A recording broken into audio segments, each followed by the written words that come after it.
বন্ধুগণ, এই দেখো আজ কি বানাইছি। আজ বানাইছি চাপ চাপ আম ডাল। যা গরম পড়েছে, তাতে এই রকম ডাল যদি ভাতের সাথে থাকে তাহলে এক থালা ভাত সুরুত করে ছাঁটিয়ে দেওয়া যায়। তো চলো রেসিপিটা টুকুস করে দেখে নাও। প্রথমে একটা বাটিতে 1 কাপ মুসুরির ডাল নাও, তারপর জল দিয়ে দাও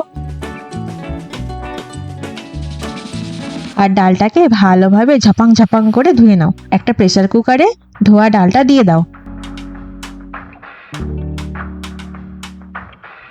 আর পরিমাণ মতন জল দিয়ে ঢাকা দিয়ে দাও। তারপর গ্যাসে বসিয়ে সেদ্ধ করতে দাও।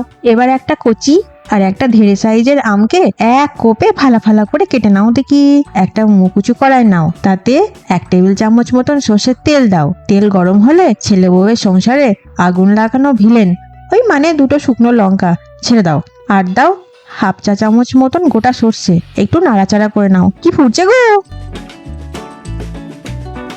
এবার ফালা ফালা করা কাঁচা পাকা আমগুলো কড়াইতে ফেলে দাও। খুন্তি দিয়ে হালকা হাতে একটু নাড়াচাড়া করে নাও। তারপর এর মধ্যে দাও 1 চামচ মতন হলুদ গুঁড়ো দিয়ে ভালো করে উল্টিয়ে পাল্টিয়ে মিশিয়ে নাও।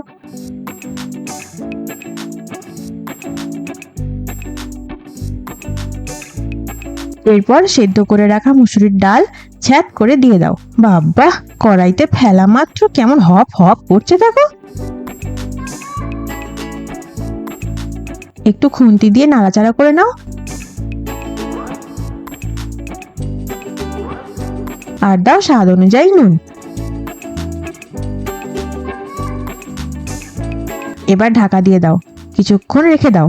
ব্যাস হয়ে গেল আম দিয়ে আম ডাল। তুমিও খাও আর সবাইকে খাওয়াও। টাটা।